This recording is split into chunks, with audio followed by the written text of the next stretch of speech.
We've seen how to add data to a table, and now we need to learn how to retrieve, or, in MySQL, select data from it. In this lesson, we'll look at how to select all the records in a table, and how to order the records returned. And in the following lesson, we'll look at how to search for records containing particular text.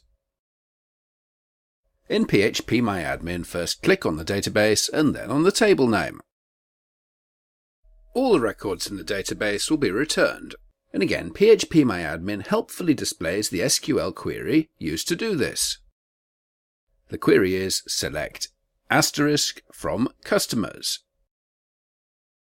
The asterisk in MySQL means all columns. So that selects all the records from all the columns, the entire dataset, from the customers table. Copy the query. Click on the SQL button at the top to get to the SQL input area. Click the Clear button and paste the query in. We don't have to select all the columns. Perhaps we only want to see the first and last names. Even if that's the case, we should still normally return the ID field, as the system usually needs that. So we would list those three columns, separated by commas instead of the asterisk.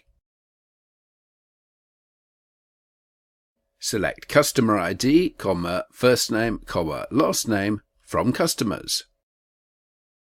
And press Go. And only the results from those columns will be returned.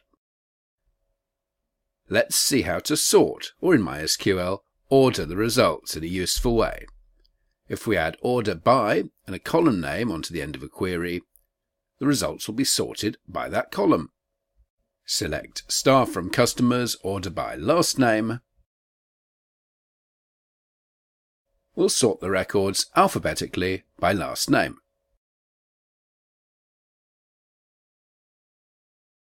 Select star from customers, order by first name.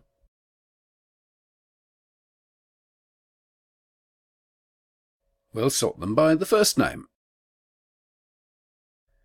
If for any reason we wanted to sort them from Z to A instead of A to Z, we would add order by column name DESC, descending, for descending order. Select star from customers, order by last name, descending.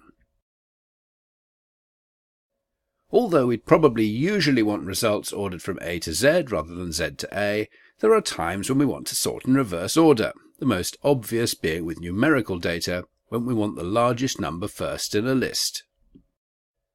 We can also limit the number of records returned by using a limit clause. Select star from customers, order by last name, limit 3. We'll only return the first 3 records of the results. A useful application for this is to find the latest record added to the database, using order by ID descending. Because the ID field is auto-incrementing, the highest number will always be the latest record added. Select star from customers, order by customer ID, DES, descending, and limiting the results to 1. Limit 1. And there's the most recently added record. We can also return, for instance, just those records with customer IDs 4 to 8. That's 5 records, numbers 4, 5, 6, 7 and 8, so we put limit 5. Select star from customers, order by customer ID, limit 5. And we specify the starting point using offset. And the starting point, the record returned, will be the first record after that number. So we put select star from customers, order by customer ID, limit 5, offset 3. And offset 3 means that record 4 will be the first one returned. And there we are, records 4, 5, 6, 7 and 8. There's also a shorthand for limit and offset. You can just use the word limit with 2 numbers, putting the offset first, then a comma, and then the limit. So limit 5 offset 3 can be rewritten as limit 3, 5. And the result's the same. Those are the basic patterns in a select query with no search text specified. A simple select star from table name, Select in a comma-separated list of columns from a table name.